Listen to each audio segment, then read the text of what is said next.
Mesdames et messieurs, chers collègues, je vous propose que nous ouvrions cette séance du Conseil municipal.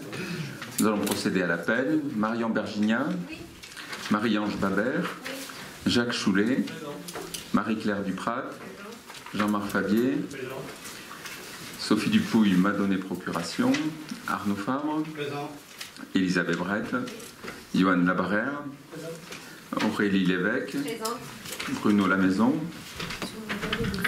Alors, on me dit qu'il aurait pris un peu de retard. Sylvie Sauvignon, Christophe Priam, Alain Lassalle, Laurent Langlade, Marie-Thérèse Barouillet, Christophe Bergès, Solange Coudens, Ludovic Ducam, Chaniolo Christiane, Marjorie Fotous, Olivier Martinez a donné procuration à Nadine Pinchoré,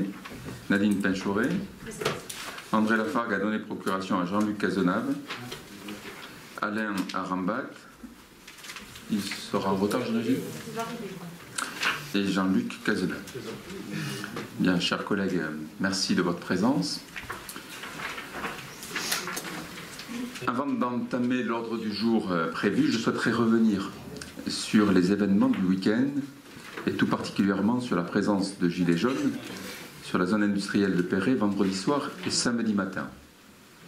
Informé par la gendarmerie du blocage de la zone, je me suis rendu sur place car les gilets jaunes souhaitaient rencontrer le maire et le député.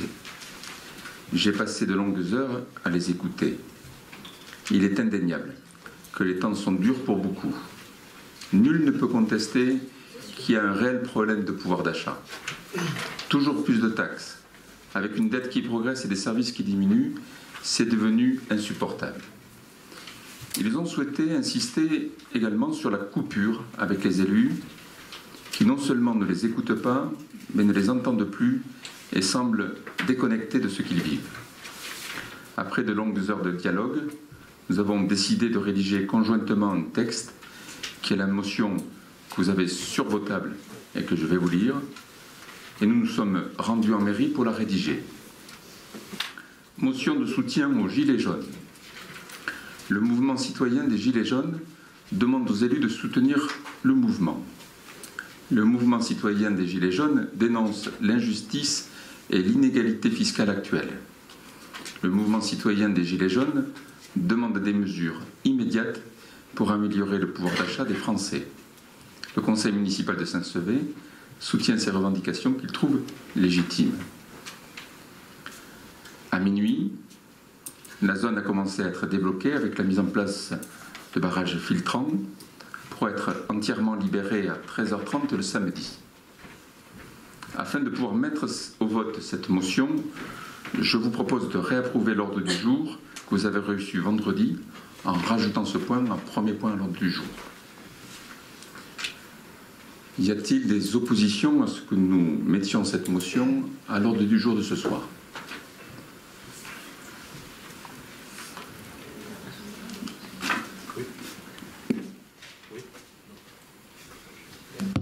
Oui, bonsoir. Cette motion de soutien, nous la découvrons. Cette motion, en tant que membre de l'opposition, nous la découvrons. Nous aurions aimé être associés à la rédaction et peut-être aussi aux réunions avec les Gilets jaunes. Il n'en a pas été question. Nous soutenons complètement l'action des Gilets jaunes, mais nous ne voterons pas pour. Nous aimerions avoir été auditionnés ou concertés, je pense que c'est tellement des choses. Ou informés, on découvre là, on s'assoit, on découvre ça. On est d'accord sur le combat. Il est légitime, il est dur, et ça, à mon avis ça va pas très long. Ça ne va pas se faire comme ça. On n'est pas au bout du dénouement. Maintenant, moi, je m'adresse à l'homme politique que tu es, Arnaud. Le malaise, il est profond depuis très longtemps. Ça fait très longtemps qu'il y a 60% d'abstention dans les urnes et les hommes politiques auraient dû se poser les bonnes questions il y a très longtemps. Et ce mouvement, on le sentait venir. quand il y a de l'injustice fiscale, avec tout ce qu'on voit, de l'injustice, il naît la frustration. De la frustration, il naît la violence. Je n'approuve pas du tout la violence gratuite, je suis farouchement opposé, mais il y a des choses qui peuvent se comprendre. Voilà. Et ça, je crois que les hommes politiques, qu'ils soient de droite ou de gauche, sont tous responsables de cette situation. Donc je répète, on est très clair, on soutient le combat des Gilets jaunes, mais on ne votera pas cette motion. Pour l'unique raison de ne pas avoir été concerté et informé. Voilà. Écoutez, cette motion elle a été écrite dans cette mairie entre 11h et minuit vendredi. Et on est mercredi. En 4 jours, tu aurais pu nous envoyer un mail. Vous me faites le reproche de ne pas avoir été associé à ces rédactions. Je regrette que monsieur le député ne soit pas venu vendredi soir alors que les Gilets jaunes souhaitaient le rencontrer. Rien n'empêchait l'opposition de venir vendredi soir et d'être présent. Moi j'ai entamé un dialogue avec eux, j'ai pris un engagement auprès des Gilets jaunes, c'est de ne rien bouger à ce texte qui a été écrit avec eux. Ce texte a été écrit avec eux, je ne vois pas, à partir de là, qu'est-ce que nous aurions pu changer à ce texte. Maintenant, vous savez, moi je ne suis pas là pour vous dire que les responsables c'est un ou tel, ou c'est les autres. Collectivement, ces 30 dernières années, la droite et la gauche ont été au pouvoir. Collectivement, nous sommes responsables de cette situation. Moi, dans cette affaire, je me suis comporté en maire de cette commune. On m'a demandé de venir. Je les ai écoutés, j'ai pris un engagement solennel. C'est que je soumettrai au vote cette motion ce soir pour marquer, au fond, le soutien à ce constat de cette injustice, de cette difficulté traversée par les gens, et au fond, un appel à ce que des décisions fortes soient prises le plus vite possible pour que la situation s'améliore et que nous sortions par le haut de cette crise. C'est tout ce que j'ai fait. Vous refusez de le mettre à l'ordre du jour. À partir de là, cette motion, que je vais quand même mettre au vote, aura une valeur symbolique, mais ne pourra pas être mise officiellement dans le compte rendu de ce conseil municipal. En ce sens, par le refus de le mettre à l'ordre du jour, vous affaiblissez la portée de cette motion et vous êtes en contradiction avec vos propos liminaires. Je vous laisse à votre responsabilité. On ne participera pas à ce vote. Est-ce que vous acceptez pour autant que nous le mettions à l'ordre du jour? Si vous acceptiez de le mettre à l'ordre du jour, cette motion aurait une valeur officielle. Qu'après vous souhaitiez ne pas y participer, c'est votre chose. Vous acceptez qu'on le mette à l'ordre du jour? Je vous remercie. Par conséquent, je vous ai lu cette motion. Y a-t-il des gens qui sont contre cette motion? Y a-t-il des gens qui s'abstiennent? Y a-t-il des gens qui sont pour?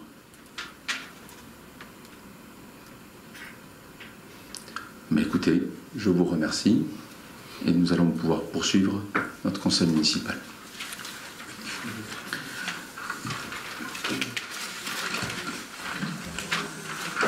Nous avons au conseil municipal de ce soir toute une série de délibérations à caractère financier qui concernent le budget de l'eau, de l'assainissement, de la ville, le musée.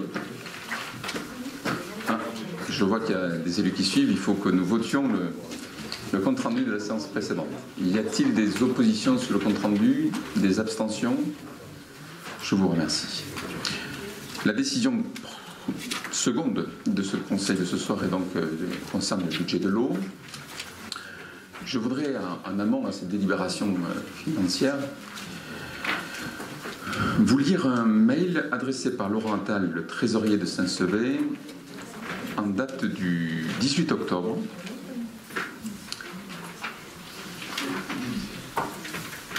Le conseil municipal, généralement, dure 1h30. Je vois qu'on a une assistante forte. Voilà. On va y aller, mais on voudrait tous vous remercier d'avoir tenu vos engagements ce soir. Merci. Merci à vous. Merci. Je vous souhaite un bon retour. Et... On vous appellera pour une autre chose. Oui. Rien de grave. Merci à vous.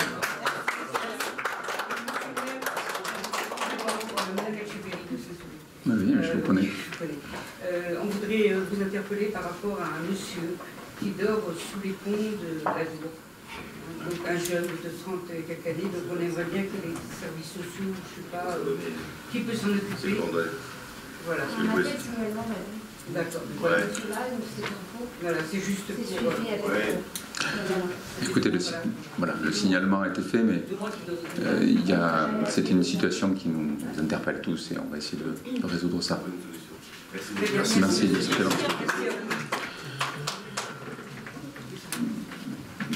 Premier... Bon, allez, c'est parti.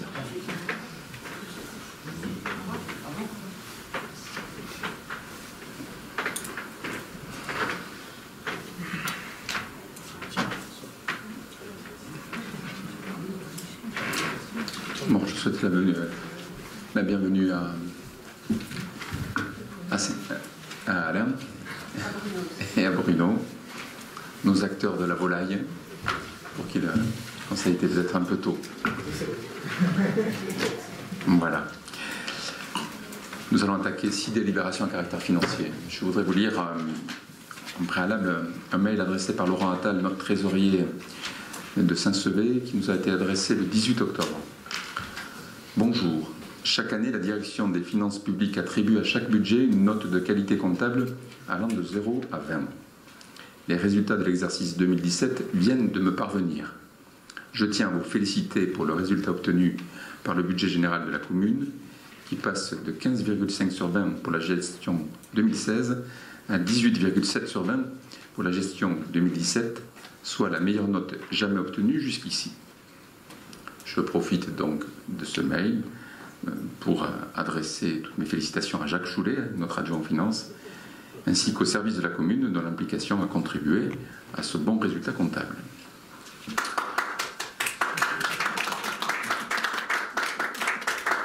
Premier point à l'ordre du jour, le budget eau, et donc je passe la parole à notre adjoint. Bon, ben voilà.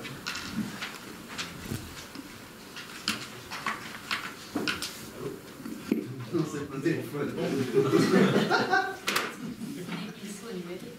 C'est bon. Donc, ben voilà, c'est... Très bien. Je m'y connais mieux en finance qu'en micro. Donc c'est le mois de novembre, donc c'est l'heure des décisions modificatives. Nous avons 4 décisions modificatives budgétaires pour cette séance. Donc la première concerne le budget eau. Donc, en fait, nous avons constaté une vente d'eau supérieure pour 5 000 €. 5 000 € pour le prix de l'eau, plus 9 700 qui sont des redevances qui, en fait, vont être versées à l'agence de l'eau. Donc, nous avons en recette de fonctionnement 14 700. Et nous avons en dépenses de fonctionnement, donc ces 9 700 vont être reversés au budget assainissement pour être ensuite transférés à l'agence de l'eau. Donc en dépenses 9 700 qui partent sur le budget assainissement et 5 000 € qui font l'ajustement avec les 14 700, puisque vous savez que dans un budget, les dépenses doivent être égales aux recettes, et qui sont versées au 0,11, compte tenu que, puisque nous avons traité de l'eau, nous avons vendu de l'eau, cette eau a coûté un peu d'argent, et donc nous avons mis 2 000 € sur les fournitures non stockables et 3 000 € sur l'entretien et réparation des biens mobiliers. Y a-t-il des questions? S'il n'y en a pas en une phrase, ces 2 modifications budgétaires sont des bonnes nouvelles, puisqu'elles viennent nous concrétiser au fond qu'après 2 années de crise aviaire, les volumes de vente d'eau sont à la hausse, en particulier du fait de la reprise de l'activité des industriels. Et donc, c'est le signe que cette crise qui a secoué notre territoire est derrière nous. Y a-t-il sur le premier point, décision modificative numéro 2, budget haut, des oppositions, des abstentions? Je vous remercie. Les deux points ayant été présentés en suivant par Jacques, à moins que tu aies des choses sur l'assainissement complémentaires à dire. Oui, au budget assainissement.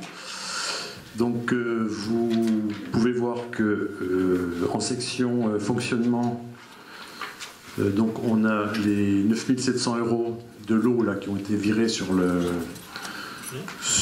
budget assainissement. Ensuite, nous avons en recette de fonctionnement une régule SIDEC qui en fait, je vous explique, des écritures de clôture d'un emprunt SIDEC datant de 2013 n'ont jamais été réalisées. Donc le trésorier nous a demandé de les régulariser cette année, et donc elles sont pour 6 120,2. Donc en recette, nous avons 15 820 que nous retrouvons en dépenses. Donc 8 000 € pour le traitement de ces eaux en plus, puisque bon, on les traite, on s'en occupe au point de vue de transport de l'eau, mais on s'en occupe aussi. S'il y a plus d'eau, elles arrivent dans la station d'épuration, et donc ça génère des produits de traitement et des bouts supplémentaires. Donc on a ajouté 8 000 € sur la section fonctionnement. Et pour compléter à 15 820, on a fait un virement à la section d'investissement de 7 820,2. Et en section d'investissement, en recette, on retrouve ces 7 820 qui sont virés de la section de fonctionnement et qui sont consommés pour 6 120 qui concerne toujours cet emprunt SIDEC là, qui n'avait pas été clôturé. Ensuite, changement de chapitre pour 20 000 € entre le 21 et le 23. Bon, ça, c'est des problèmes techniques, hein, puisque je veux dire, il y a des choses qu'on rentre dans le 21, mais qu'il faut passer au 23. Donc ça, c'est simplement de la technique comptable. Et plus 1 700 € qui restent, qui sont donc affectés en investissement complémentaire au budget assainissement. Voilà. Y a-t-il des questions? S'il n'y en a pas, vous l'aurez compris, c'est des modifications à la marge qui sont liées à cet accroissement de l'activité. Y a-t-il des oppositions? Des abstentions? Je vous remercie. Point suivant, celui sur le budget ville. Deux événements exceptionnels ont frappé notre commune. L'épisode d'inondation de la fin du mois de mai, pour lequel l'état de catastrophe naturelle a été reconnu, et l'incendie de l'école du parc de Toulousette dans la nuit du 3 septembre dernier. Tout naturellement, ces événements nous obligent à procéder à des ajustements budgétaires. Pour les intempéries, des travaux d'urgence ont été engagés en accord avec les autorités préfectorales pour 46 720 €, qui sont financés par une aide de l'État pour 14 869 € et qui, pour le reste de la somme, nous a contraints à reporter des travaux prévus, notamment des investissements au Jacobin. Pour l'école, des dépenses imprévues ont dû être engagées en fonctionnement pour assurer la continuité du service et permettre aux enfants de reprendre 8 jours après l'incendie. Pour l'investissement, les diagnostics structures, la désinfection préalable aux travaux de reconstruction et le rachat de matériel ont déjà été opérés. Une avance de l'assurance à hauteur de 150 000 € a été versée. Elle est affectée pour moitié aux dépenses de fonctionnement que je viens de vous évoquer et pour l'autre moitié à l'investissement. C'est ce que vous retrouvez inscrit dans ces chiffres. Y a-t-il des questions ou une intervention? Oui, Marjorie. Oui, des questions vis-à-vis de l'école suite à la commission que nous avons eue début octobre, je crois. Vous parlez effectivement d'avancée de certains travaux, de certaines évaluations. Pouvez-vous nous en dire plus à ce jour? Et deuxième question, qui concerne un petit peu la suite aussi des discussions que nous avons eues en commission par rapport aux frais engagés sur le transfert de scolarité, des frais de scolarité sur Sainte-Thérèse. Est-ce que à ce moment-là, l'assurance ne couvre pas ces frais? Enfin voilà, expliquez-nous.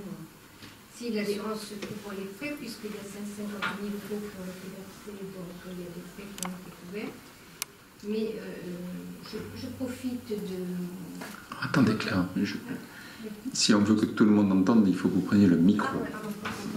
Je peux peut-être vous lire, je le lis maintenant ou pas? Je vais, avant de vous passer la parole, Claire, sur les éléments. Je vous réponds après. Sur les éléments de l'école, qui est un gros sujet sur lequel il n'y a pas une journée où on travaille dessus. Nous n'avons pas engagé une seule dépense sans qu'elle soit validée au préalable par l'assurance, de façon à s'assurer que chaque euro dépensé allait bien donner lieu à un euro financé par l'assurance. Ce que je vous avais dit d'ailleurs. Donc c'est ainsi qu'on a pu passer les commandes de matériel, de fourniture, donc toutes les dépenses qui ont été engagées, notamment de mise aux normes des locaux, puisqu'on a fait un peu de réparation de toilettes, de la peinture, pour que les enfants soient accueillis dignement. On a fait quelques travaux de sécurisation pour boucher les trous dans les cours de récréation, puisqu'on avait un enfant qui était tombé. Toutes ces dépenses-là ont été prises en charge à 100% par l'assurance.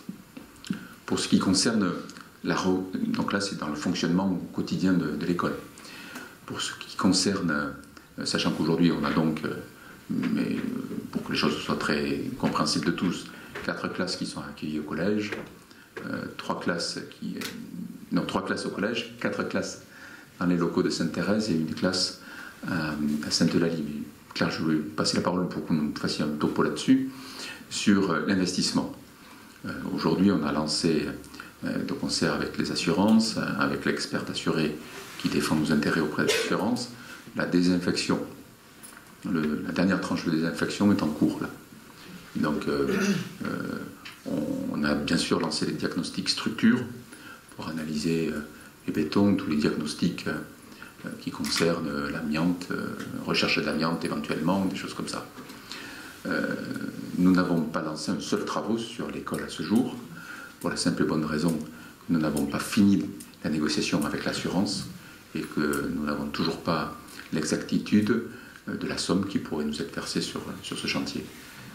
J'ai bon espoir qu'au prochain conseil qui aura lieu en début d'année, nous puissions avoir eu des avancées et vous permettre de vous donner toutes les informations. Aujourd'hui, on est encore dans le brouillard sur cette question, puisque financièrement, on ne sait pas où. Les arbitrages ne sont pas encore rendus. Je ne sais pas si j'ai été clair sur l'investissement, sur le fonctionnement au quotidien de l'école, qui est aussi un vrai souci. Claire, vous pouvez peut-être nous en dire plus. Alors, sur le fonctionnement, je pense qu'on avait débattu en commission, et Dieu merci, on était resté longtemps, on avait débattu pendant 2 heures. On avait écouté les doléances de chacun, dont les vôtres, ce qu'on pouvait faire, ce qu'on ne pouvait pas faire. Et je vous avais dit que ce qui était difficile, c'était justement l'attente de l'assurance, qu'on ne pouvait rien faire sans qu'il y ait des assurances. Alors je profite de cet instant, qui est quand même un instant solennel, pour dire que certains parmi vous mettent un petit peu des bâtons dans les roues. Parce que quand en conseil du collège, j'entends dire que le conseil départemental est prêt à financer du personnel qui resterait là pour que les enfants aillent à la cantine, et pour rappeler que le conseil départemental verrait que tous les enfants puissent aller au collège, que s'ils ne vont pas au collège, c'est parce que monsieur le maire ne veut pas et ne prend pas la main tendue du conseil départemental. Tout ça, ce sont des balivernes et ce sont des mensonges. Alors, pour que ce soit clair pour tout le monde, je vais vous lire la lettre qui a été envoyée. Oui ? Juste mon intervention. Non, mais juste la question de l'avancée. Voilà, mais je vais vous lire alors la lettre que nous a envoyée l'inspecteur d'académie en personne, qu'il a envoyé à Monsieur le maire. Monsieur le maire, j'ai effectué le vendredi 23 novembre une visite des 3 sites scolaires, Pérali, Collège Cap de Gascogne et École Sainte-Thérèse, hébergeant les classes de l'école du parc de Saint-Sevé. Outre la réactivité des hôtes et de chacun des acteurs pour créer les conditions d'un accueil des plus satisfaisants au regard des circonstances, en particulier de l'école Sainte-Thérèse et du collège du Cap de Gascogne, accueillant respectivement 4 et 3 classes, j'ai l'honneur de vous faire part des observations suivantes. Après échange avec le principal du collège, le regroupement de l'ensemble des classes au sein du collège ne paraît pas envisageable. À la fois pour des questions d'espace, 8 salles mobilisées sur un total de 26, d'autre part pour des questions de sécurité et de flux dans l'établissement, contraintes supplémentaires générées par une mixité des âges scolaires primaires et secondaires. Rappelez, on avait évoqué ça, où des parents même ne souhaitaient pas que les enfants aillent au collège parce qu'ils les trouvaient trop petits pour être avec des grands. L'inspecteur d'académie le souligne aussi. La séparation des membres de l'équipe d'encadrement scolaire obère le travail de continuité pédagogique entre les différents niveaux et cycles de l'école élémentaire. De la même façon, l'inclusion scolaire des élèves de l'ULIS, unité locale d'inclusion scolaire dont on avait parlé aussi, est un impératif auquel ne peut répondre qu'imparfaitement l'organisation actuelle. Présence des seules classes du cycle 2 sur le site de l'école privée Sainte-Thérèse. Fort de ces constats, considérant des délais nécessaires à la restructuration totale de l'école du parc, qui dépasserait le terme d'une année scolaire, le regroupement dans un même ensemble composé d'espaces modulaires de la totalité des élèves, classes et enseignants de l'école élémentaire m'apparaît comme la réponse éducative la plus appropriée. Autrement dit, l'inspecteur d'académie veut le regroupement de l'ensemble sur un même lieu. Et on avait évoqué, rappelez-vous, les algécos, et on attendait le chiffrage de ces algécos qu'on a eu, mais qui est très important. Voilà. Mais on fait par étapes. Et on essaie de trouver les... Mais voilà où on en est. Là, si vous voulez, la lettre de l'inspecteur d'académie, elle est du 27 novembre. Donc c'est très récent. Bien. Je précise qu'il n'y avait aucune polémique. Marjorie, entendons-nous bien, ce n'est pas pour vous, mais ce que l'on voit sur les réseaux sociaux, c'est de pure baliverne. Et je veux apporter le démenti ce soir officiellement, parce que ce n'est pas possible au collège. Moi, je crois que chacun se grandit à ne pas instrumentaliser des sujets de tension pour créer des fausses polémiques. Voilà. On est conscient que nous aimerions que les 8 classes soient dans le même ensemble. Nous avons transmis à l'assurance le devis des algécos, les 8 algécos. Voilà, c'est une somme considérable. Nous attendons leur réponse pour essayer de voir comment nous pourrions au plus vite mettre en place cette solution. Sur le budget, y a-t-il des questions techniques? Y a-t-il une prise de parole officielle? Oui, Alain? Par rapport à l'aide du Conseil général, je crois que le Conseil général a voté une aide de 14 000 € qui va être versée même au début des travaux, enfin rapidement, quoi. C'est tout ce que j'ai compris. Je suis pas au courant.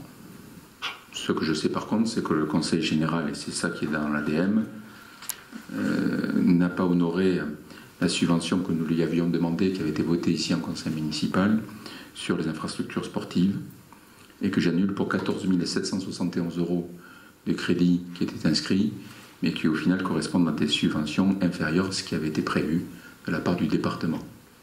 Donc s'il y a une bonne nouvelle sur l'école, ça viendra compenser cette aide sur les infrastructures sportives qui n'a pas été donnée alors qu'elle correspondait au vote de ce conseil municipal. Je ne me lancerai pas dans des polémiques, mais je note aussi que tout le monde s'était vanté de l'exposition sur l'inventaire fait par Marie Ferré. Une subvention a été envisagée. Au final, nous avons eu un écrit nous disant que rien ne serait versé de la part du département. J'espère que tout le monde va se ressaisir. Y a-t-il des votes Juste, je n'ai pas terminé. Oui, pardon. C'est vrai que comme on n'avait pas voté les budgets, donc l'EDM, on a participé à faire des comptes. Là, le fait exceptionnel de l'événement que la ville a subi, donc nous avons décidé de nous abstenir par rapport au vote pour tenir compte quand même des événements et de la réactivité. Mais je vous remercie. Y a-t-il donc des votes contre, des abstentions? Nous pouvons passer au point suivant. Le vote du budget, c'est une toute petite modification à hauteur qui s'équilibre. Je passe la parole à Jacques. Oui. Donc une décision modificative du budget musée. Donc en fait, les missions archéologiques avaient été mises au chapitre 012, ensuite on les a fait basculer au chapitre 011, et puis après examen de ces budgets qui ont été basculés au 011, il apparaît qu'il y a une partie qui doit quand même revenir au 012. Donc c'est pour ça qu'on a 1572 € de moins sur le 011 qui repasse au 012. Enfin, c'est un peu compliqué, mais bon, c'est... Pour le faire en français, parce que Jacques exprime ça dans un terme technique qui est tout à fait juste, c'est la mission d'archéologie de la collection du Beda, où on fait appel à un prestataire extérieur, se poser la question, est-ce qu'on doit le payer comme quelqu'un qui a son compte, ou est-ce qu'il doit être salarié par la ville? Nous, on pensait qu'il fallait, c'est comme ça que ça nous avait été dit, que ce soit un prestataire. En fait, au final, il y a une partie qui est payée en rémunération. Donc, c'est juste un changement de chapitre, ça ne change rien à la dépense globale. Mais peut-être que Jean-Marc veut dire quelque chose. Juste une chose, c'est dans le papier qu'on a réalisé sur l'inventaire de la maison du Beda. C'est pas la maison du Beda, c'est la collection du Beda. Voilà. Non, parce qu'on pouvait interpréter les choses. Nous avons connu les choses à partir de maison. C'est bien la collection. L'occasion pour nous de remercier aussi Philippe Lafitte, puisque ces collections ont été retrouvées par le travail du docteur Dubida et avec l'association La Grâce sur un site qui lui appartient. Et donc tout ça s'est fait en totale transparence avec l'accord de tous. Y a-t-il des oppositions sur cette DM? Je comprends. Des abstentions? Je vous remercie. Nous avons des admissions en non-valeur, c'est assez courant. Jacques peut peut-être nous les présenter. Donc, en fin d'année, le trésorier nous fait part du travail qu'il a mené au cours de l'année pour essayer de récupérer un certain nombre de sommes que les destinataires ne payent pas.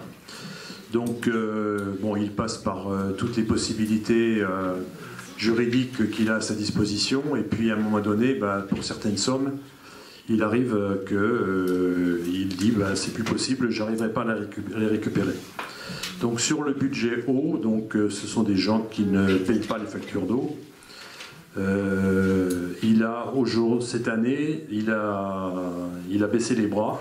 Il a baissé les bras parce qu'il n'est pas arrivé pour 10 077,23 et qui sont des factures qui sont des factures des exercices 2007-2008 jusqu'à 2017.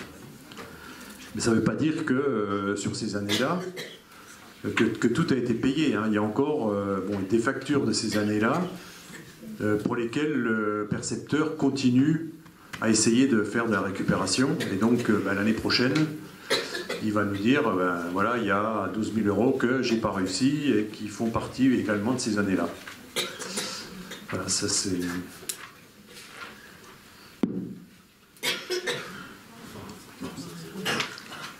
L'occasion pour moi de faire preuve de pédagogie. Ce n'est pas la ville qui relance le paiement des factures, c'est le percepteur et ses services qui le font pour le compte de l'ensemble des collectivités locales. Et malheureusement, comme dans le privé on appelle ça des impayés, dans le public on appelle ça des non-valeurs, il y a des cas de figure où on n'arrivera pas à recouvrer l'argent, et donc il nous faut intégrer ces éléments-là dans les comptes. Je Je vous propose que nous les votions les uns après les autres. Admission en non-valeur, budget de l'eau. Y a-t-il des oppositions? Des abstentions? Je vous remercie. Admission en non-valeur pour le budget ville. Y a-t-il des oppositions? C'est le même principe. Ouais, c'est le même principe. Bon, c'est plus des factures de cantine que des factures d'eau, mais ce sont des factures qui ne seront pas récupérées. On entend limiter. Oui, il y en a pour 1274. 14, 20. Y a-t-il des oppositions là-dessus? Des abstentions? Je vous remercie. 7e point à l'ordre du jour, c'est une délibération courante. Nous votons habituellement les budgets au mois de mars et pour nous permettre de poursuivre les opérations qui sont en cours sur les mois de janvier, février et mars. Il nous revient d'autoriser le maire et la collectivité d'engager des dépenses d'investissement dans l'attente du vote du budget. Tout ceci est encadré, c'est au maximum à hauteur de 25% du budget d'investissement de l'année précédente. C'est ce que nous vous proposons, de retenir ce budget de 25%, ce montant de 25%, que nous avons réparti au regard des projets en cours. Vous retrouvez bien sûr un montant important aux installations sportives, puisque la rénovation du vestiaire de la piscine et sa transformation en vestiaire polyvalent pour la plaine des sports est en cours.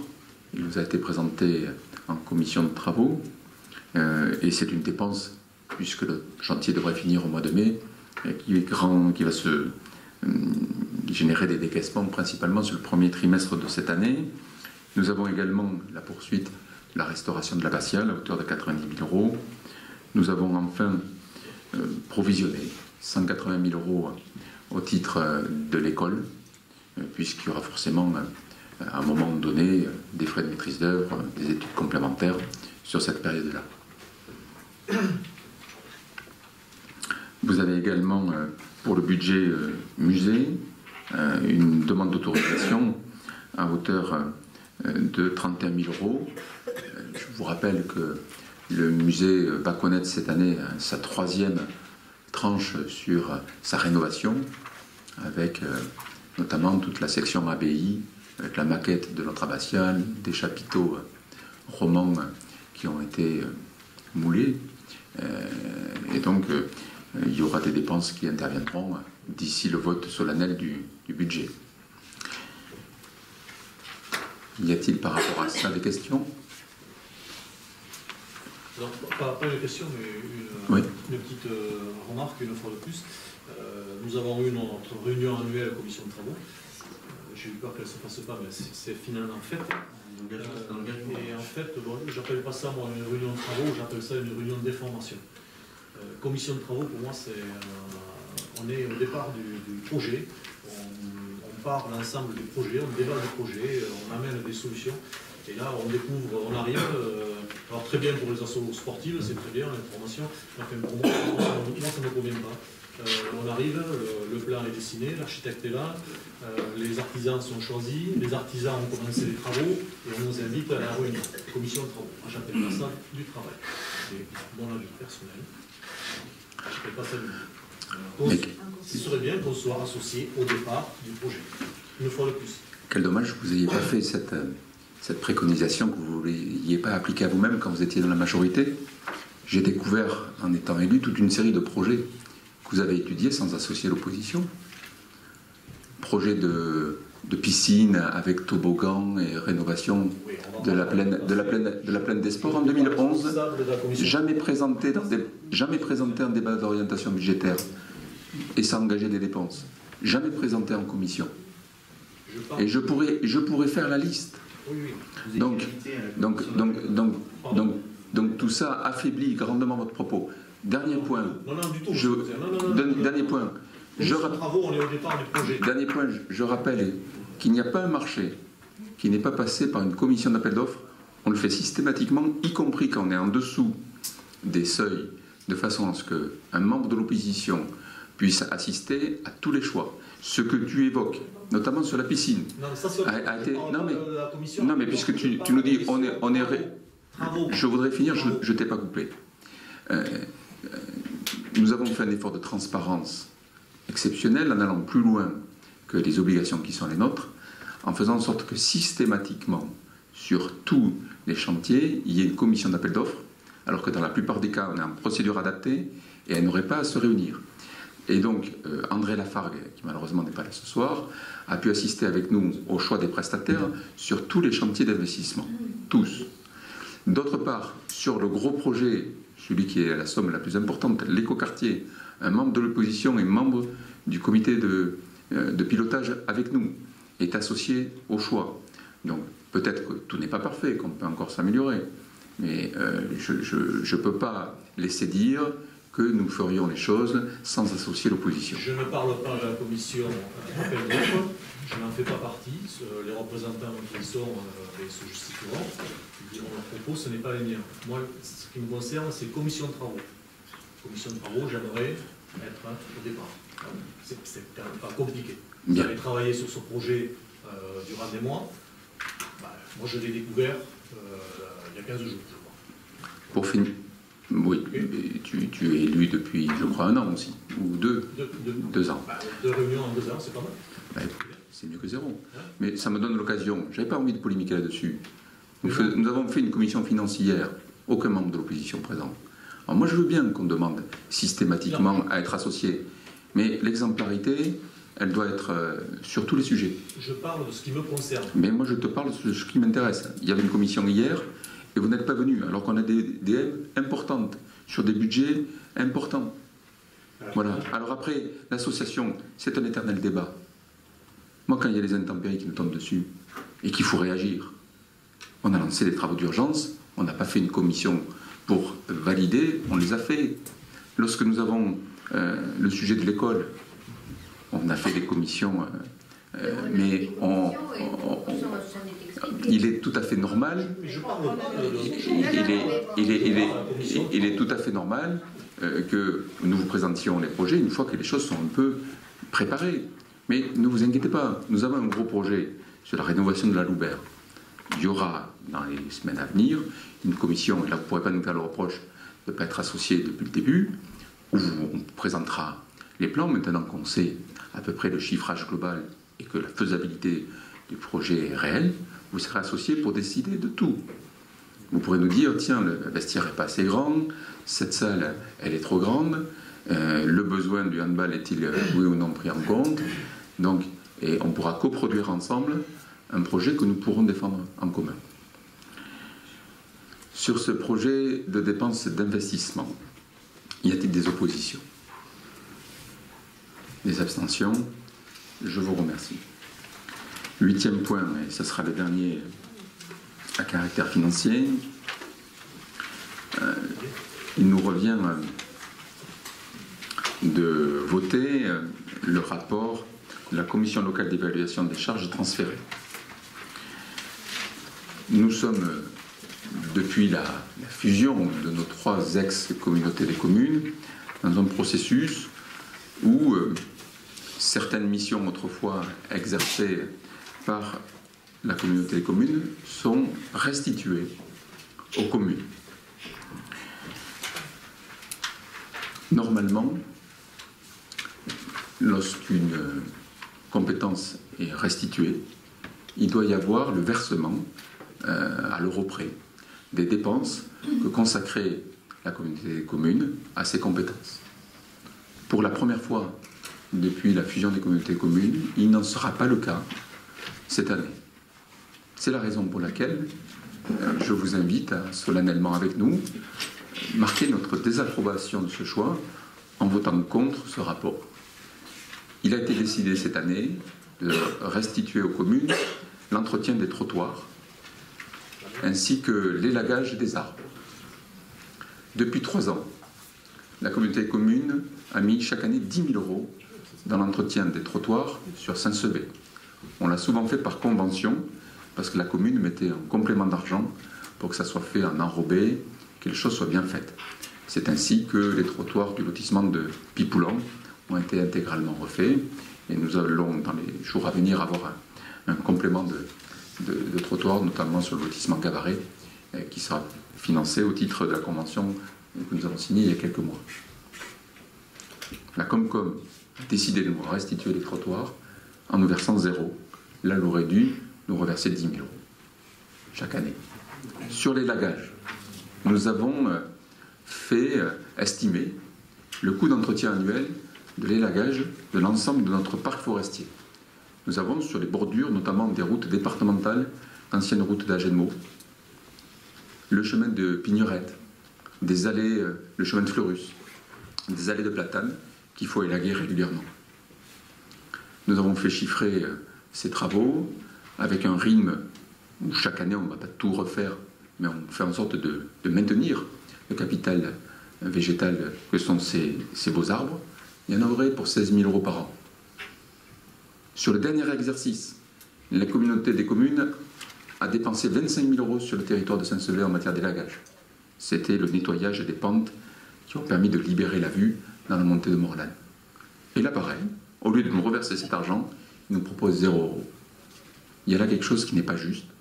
Je l'ai exprimé à la commission locale d'évaluation des charges transférées en votant contre. Un autre maire s'est abstenu d'ailleurs. Il n'y a pas eu unanimité là-dessus. Et j'ai exprimé à Marcel Prouet que sur ce sujet-là, je trouvais qu'il y avait quelque chose d'inéquitable. Voilà les motivations qui m'appellent à ce soir vous dire que je pense que l'intérêt de la commune est de manifester sa réprobation sur ces décisions. Après, c'est la loi du nombre. Hein. Nous n'avons pas de majorité pour bloquer ça. Donc nous le subirons, mais il nous revient symboliquement de marquer notre opposition à ça. Y a-t-il des questions? Y a-t-il des oppositions? Alors là, alors moi, nous on s'oppose à ce rapport qui est pour dénoncer que la ville de Saint-Sever récupère des dépenses sans récupérer les sommes qui étaient attribuées. Donc je vous remercie. Y a-t-il des abstentions? Y a-t-il des votes pour ce rapport? Vous êtes pour le fait que... Non, on est... Alors vous êtes Vous êtes contre, vous l'avez dit, monsieur le maire, vous avez bien précisé, là ce que vous votez contre le rapport. Oui. Voilà, Oui, tout à fait. c'est ça. Pour manifester que nous ne comprenons pas. Vous maintenez votre position auprès de la Comcom. De toute façon, vous l'avez dit. Non, à la Comcom, j'ai voté contre. Oui. Si ce n'est qu'il y en a... Mais vous êtes contre le rapport. Ah oui, bien sûr, je suis conforme à mon opposition. Si ce n'est que il y a quand même quelque chose. Vous êtes élu de Saint-Sever. Excusez-moi, mais nous sommes tous collectivement responsables de la défense des intérêts des contribuables saint-severiens. Nous récupérons des missions sans récupérer l'argent. Comment pouvez-vous accepter ça? Vous seriez en responsabilité, vous n'accepteriez pas ça. Or, avec votre vote pour, vous dites « je trouve ça normal ». C'est pas la première fois que vos votes se desservent les intérêts saint-séverins. Mais bien sûr, mais imaginez bien sûr que les... Mais c'est pas une répartition. Nous étions les seuls au sein de la communauté des communes à avoir des trottoirs pris en charge parce que grosso modo, nous sommes la seule commune à avoir des trottoirs sur la bordure de routes communales. Les autres villages ont des trottoirs sur les bordures des routes départementales. Et donc là, la communauté des communes n'intervenait pas au règlement voirie. Et donc, il n'est pas normal, maintenant, qu'à la communauté des communes, les autres maires se disent « bon ben, ça ne concerne pas, nous on s'y retrouve dans le rapport », je les comprends. Mais aujourd'hui, il nous revient symboliquement d'indiquer à la communauté commune, sur ce transfert-là, votre proposition n'est pas juste, elle est contraire aux intérêts des Saint-Séverins. En votant pour, vous allez à l'encontre de la défense des intérêts saint-séverins. Je ne changerai pas votre vote, il a eu lieu. Mais je voulais vraiment du fond du cœur vous dire qu'on ne construit pas un avenir pour cette commune en jouant contre les Saint-Séverins. Comment t'as pas eu gain de cause? Pourquoi t'as pas eu gain de cause? Comment ça se fait? Mais je vous l'explique. Mais je vous l'ai expliqué. Mais le président m'a confirmé, Arnaud, je suis tout à fait d'accord avec toi. je ne te restitue pas d'argent pour les trottoirs et pour les lagages, mais c'est mon arbitrage financier. Voilà, je lui décide. Après, il y a une majorité. Mais en tous les cas, sur ce point-là, il n'y a pas de justice. Et donc, je vous redis, on ne construit pas un avenir pour sa commune en jouant contre les intérêts de Saint-Séverin. Sur cette décision, je ne comprends pas. Il peut y avoir des accords politiques, mais vous ne pouvez pas voter contre l'intérêt des Saint-Séverins. C'est notre responsabilité collective. Vous ne pouvez pas non plus chaque fois remettre en cause une position de l'opposition. Voilà. Point suivant. Point suivant. Demande de subvention. Peut-être que là, on va se rejoindre. Nous avons, à la Plaine des Sports, le vestiaire de la piscine qui date de 1969, semble-t-il. Dépôt du permis. Il n'a pas connu de... à la limite, l'ouvrage a bien résisté. Il n'a pas connu de travaux profonds depuis lors. Il nous revient donc de le mettre en norme et de le mettre en norme, notamment accessibilité, avec une rampe, avec la possibilité, y compris pour les handicapés, d'accéder au bassin. Ce qui serait un vrai plus, une vraie attention à ceux qui sont dans la souffrance et une vraie question d'égalité en la matière. Nous avons, par le travail qui a été fait, mis en place une polyvalence pour ce vestiaire. Le système qu'on vous a montré de fermeture de l'accès au bassin nous permettra notamment en hors-saison de pouvoir utiliser ce vestiaire comme un vestiaire polyvalent, puisqu'il n'y aura pas le risque que les gens puissent aller vers les bassins. Et donc c'est un vestiaire qui pourra servir pour le rugby, qui sera bien plus près des stades d'entraînement, sachant que les vestiaires qui sont sous les vieilles tribunes ne sont pas en très bon état. C'est un vestiaire qui pourra servir également pour les crosses, pour les activités des collégiens qui se font sur place. C'est aussi un vestiaire qui pourra servir pour le beach, puisque le beach avait été créé à l'époque sans vestiaire. C'est pour cette raison que nous demandons 2 subventions auprès de l'État au titre de la mise en conformité de lieux publics et auprès du collège au titre de l'utilisation de ces vestiaires par les collégiens de façon, au fond, à nous permettre de réduire la prise en charge par les deniers Saint-Séverin et de mobiliser les justes subventions des acteurs publics qui nous accompagnent. Y a-t-il par rapport à ça des questions? Oui, juste une question technique par rapport à la présentation qu'on avait eue et la réflexion des travaux. En général, il me semble qu'il y avait un lot plomberie et peinture voilà, qui n'apparaît pas là. Non, alors non, les peintures, elles sont prises en charge par la régie municipale. Ça, c'est ce qu'on avait décidé en amont. La régie, rappelez-vous, on veut absolument, et je vous l'ai expliqué, on a une régie composée de professionnels.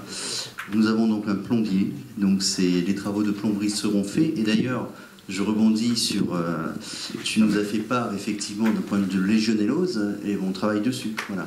Ça sert à ça une commission de travaux. Peut-être que tu as pensé qu'on avait présenté, mais je vous l'ai dit, tout ce qui était pertinent, on en prendrait bonne note et on le fait. Donc, pour répondre quand même précisément à la question, parce que la note n'est pas bien écrite. Sur les travaux qui sont faits en régie municipale, les dépenses d'achat des matériaux sont bien intégrées dans la dépense. Dans la dépense, à hauteur de 140 000 €. Voilà. Et pour finir, on aura bien un revêtement en résine sur l'ensemble du sol. Il y avait eu une question à un moment pour, au fond, finir totalement la rénovation de ce lieu et faciliter son nettoyage derrière. Y a-t-il, par rapport à cette demande de subvention, des oppositions, des abstentions? Je vous remercie. Point suivant. Nous avons un avenant sur le marché de restauration qui nous lie à API. Vous savez que les marchés de restauration ont un plafond maximum financier. Il peut arriver des fois que l'activité est supérieure à ce plafond et donc il nous faut délibérer pour autoriser la collectivité à accepter cette activité qui est plus forte que celle qui était prévue. Vous avez dans la note de synthèse l'explication exacte de ce dépassement qui est 2500 € et qui au fond va donner lieu à la fois à un versement complémentaire API, mais à une refacturation auprès des entités qui ont demandé des repas complémentaires, à savoir les écoles maternelles, primaires, l'EHPAD et plus largement le CIS avec le portage des repas et le centre de loisirs. C'est un dépassement qui est faible puisqu'il est de 2500 €. Bon, c'est un ajustement technique. Y a-t-il des oppositions? Des abstentions? Je vous remercie. Point 11 à l'ordre du jour. Modification de la délibération du 23 décembre 2014 relative à la tarification des branchements de services des eaux et de l'assainissement. En fait, en 2014, pour simplifier la gestion et pour, au fond, simplifier aussi la communication auprès des usagers, pouvoir faire des devis plus rapidement, on a mis en place des forfaits. Forfait branchement, forfait raccordement, qui d'ailleurs marche très bien. Il se trouve par contre que, exceptionnellement, il y a des cas de figure particuliers, où là le forfait n'est pas adapté, il faut un chiffrage au réel, et donc il nous faut délibérer sur un taux horaire à appliquer sur le temps qui seront consacrés par nos agents à la réalisation de ces chantiers spécifiques, et il vous est proposé de partir sur 23 € de l'heure, ce qui était le tarif en vigueur avant 2014. C'est-à-dire qu'il n'y a pas de majoration par rapport au tarif qui était en vigueur. Voilà, ça nous permettra de pouvoir faire un chiffrage et une facturation sur mesure pour quelques dossiers dans l'année. Y a-t-il des oppositions, des abstentions? Je vous remercie. L'ouverture dominicale des commerces de détail à Saint-Sevé pour l'année 2019, c'est une délibération que nous prenons chaque année. Claire, vous pourriez peut-être nous évoquer, puisque c'est vous qui avez géré la relation avec les commerces. Oui, alors, on a demandé, c'est en concertation avec les commerces, hein. Ils nous ont donné ces dates, donc ils sont d'accord ensemble. On ne voit pas pourquoi on s'y opposerait. Très bien. Y a-t-il des... Ah oui, excuse-moi.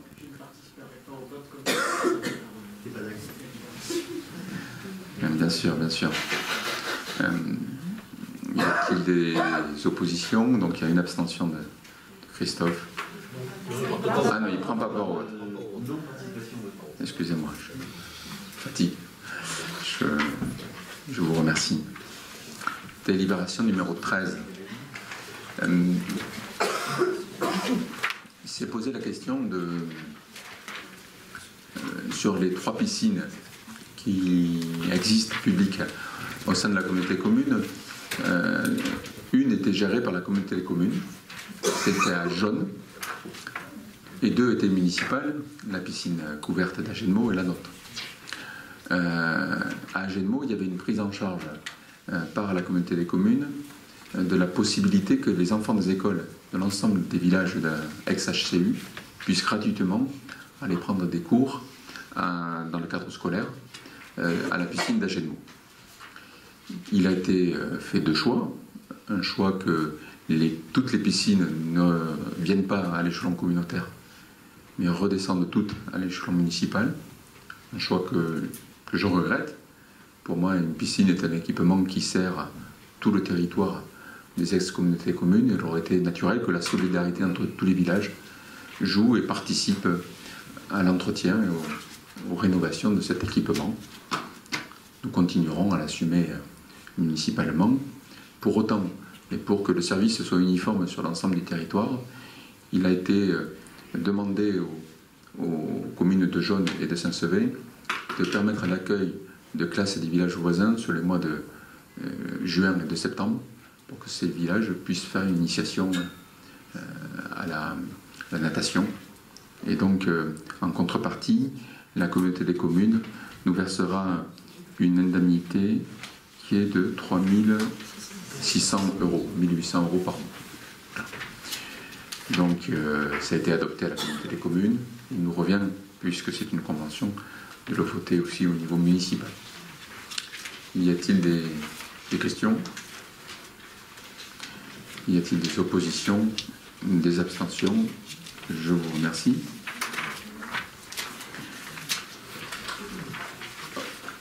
Financement par la commune de la gratuité des transports scolaires. Les transports scolaires sont dorénavant gérés par la région et non plus par le département.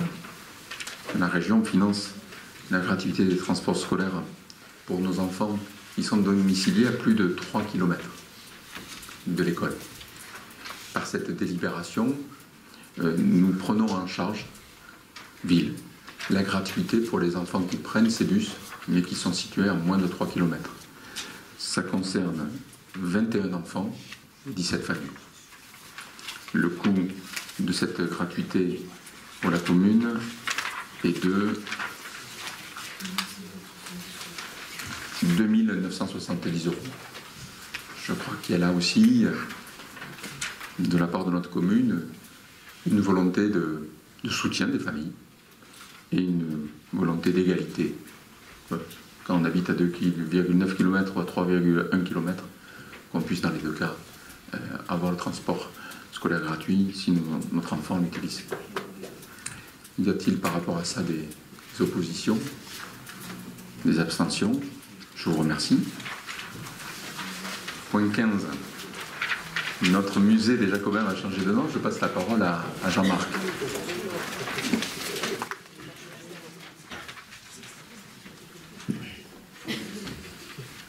Donc notre musée que nous connaissons sous le nom de musée des Jacobins, mais qui en réalité au départ avait un autre nom, et ça je l'ai appris il n'y a pas très longtemps, puisqu'il s'appelait musée archéologique du centre culturel.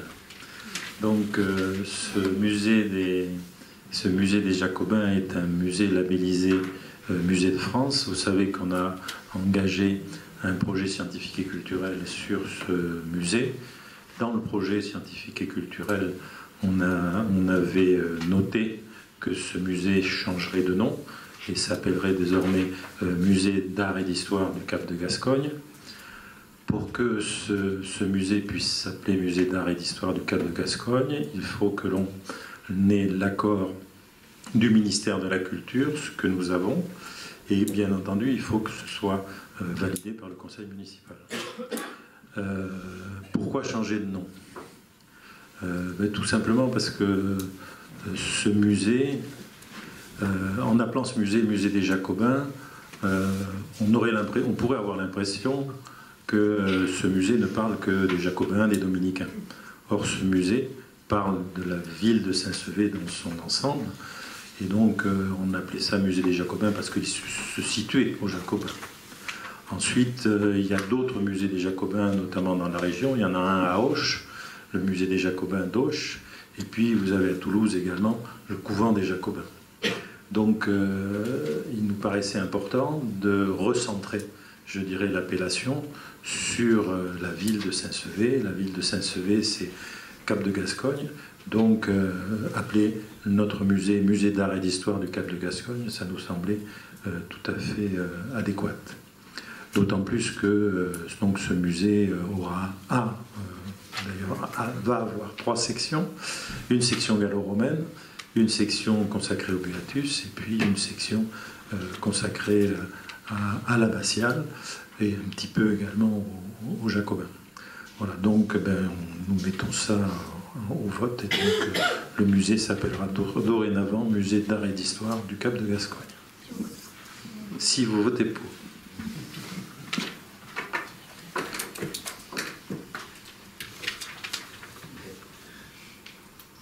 Y a-t-il des commentaires avant le vote? S'il n'y en a pas, nous allons passer au vote. Y a-t-il des oppositions, des abstentions? Je vous remercie. Dernier point à l'ordre du jour de notre conseil concerne une promesse de bail à construction pour l'implantation de bâtiments photovoltaïques. Je voudrais vous rappeler et vous témoigner de la nécessité pour les services techniques et les espaces verts de la ville de Saint-Sevé de disposer de locaux de stockage couverts afin de mettre à l'abri engins et matériel. La commune a été sollicitée par une entreprise qui développe pour les collectivités et les professions agricoles des hangars standards de 640 m² équipés de photovoltaïques. Cette proposition permettrait pour un coût économique très avantageux de répondre aux besoins de la collectivité par la construction de 2 hangars, d'autant que les terrains, la parcelle 8 et 20, qui sont au niveau de la plaine des sports, sont à proximité d'un poste électrique. Afin que les études puissent être lancées par la société Sunalia, il convient de signer une promesse de bail d'une durée de 24 mois qui permettra de mener les études techniques et de lever les conditions suspensives. Le montant des frais de dossier de 1 500 € par bâtiment à acquitter à la signature de la promesse de bail. Au terme de ces études, le conseil municipal devra se prononcer sur la concrétisation d'un bail à construction pour chacun des bâtiments. Donc aujourd'hui, on lance les études. Le résultat économique, sa faisabilité, si elle est confirmée, nous permettra de revenir vers le conseil. C'est le conseil qui validera ou invalidera la décision de bail définitif. L'approche sur laquelle on est aujourd'hui serait que pour 3 000 € par bâtiment, le bâtiment serait construit par la société Sunalia, il nous ferait la charpente, le couvert, et il ne nous resterait plus que le partage à installer. Ce qui est au regard du volume que représentent ces deux bâtiments, une situation exceptionnelle. Vous avez reçu le plan. L'un serait à l'arrière de la salle de Pacher et l'autre serait à côté de l'ancienne station d'épuration. Y a-t-il par rapport... Il y en a déjà un bâtiment à la station. Oui, il sera en continuité à côté. Voilà. Y a-t-il par rapport à ça des oppositions, des abstentions? Donc, mais... juste oui. Après, on n'est pas contre pour le prix, c'est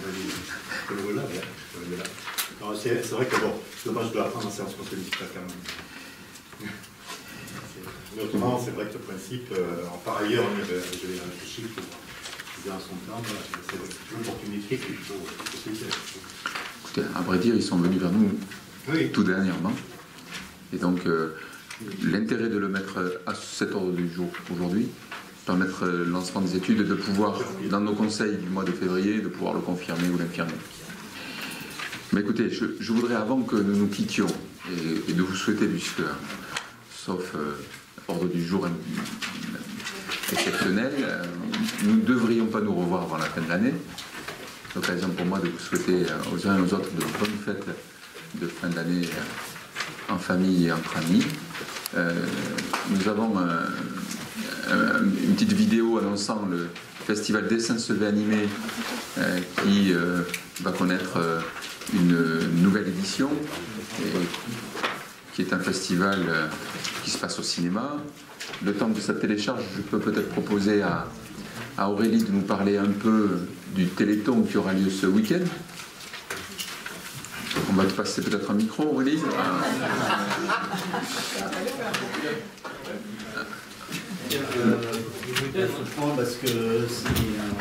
Donc, Aurélie va vite nous parler du Téléthon.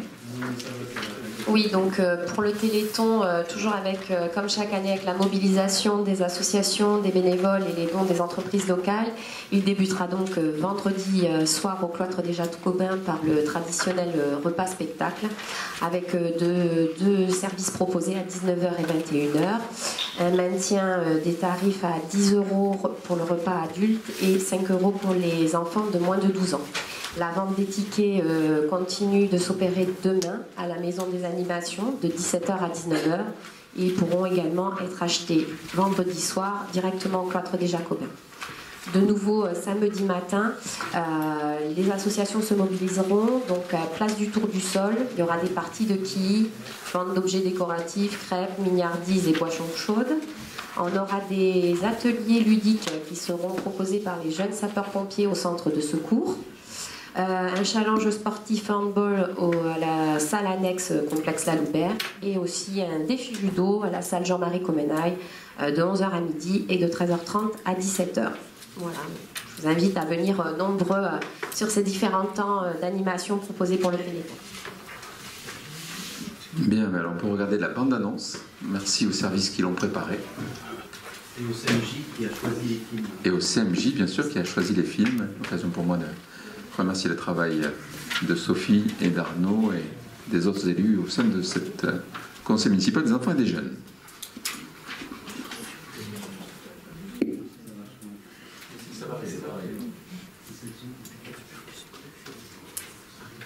Le début est essentiel.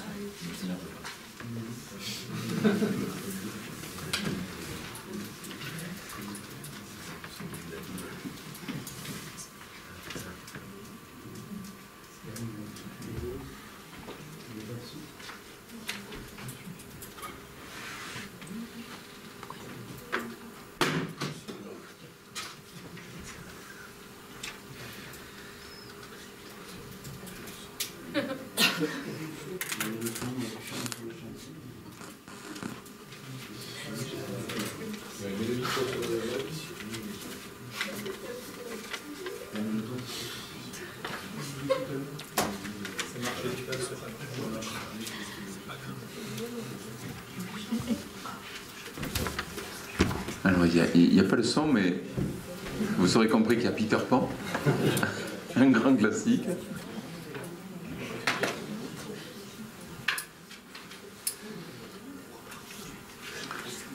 Nous avons Rox et Rocky.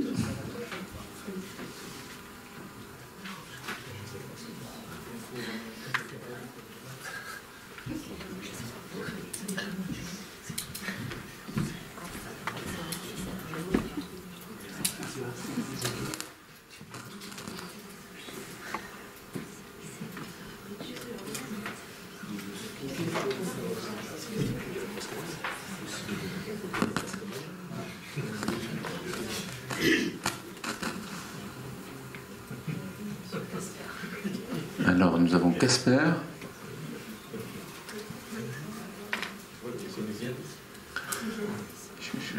Je suis un spécialiste du cinéma muet.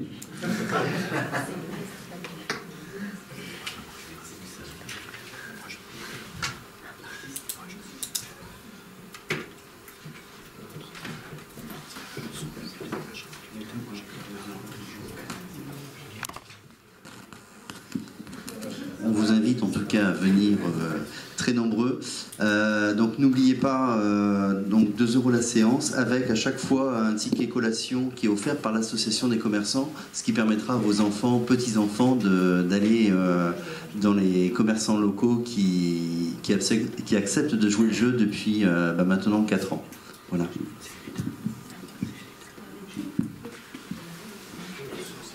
Alors ça, je ne sais pas ce que c'est. À ma gauche, je me dis Arletty. C'est toute une question de génération, cette affaire. On s'est spécialisé en dessin animé, pas en noir et blanc.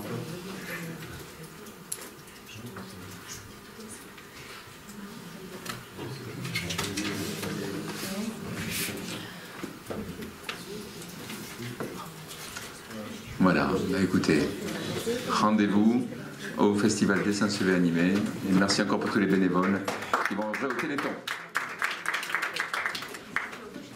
Il faut bien sûr signer le registre.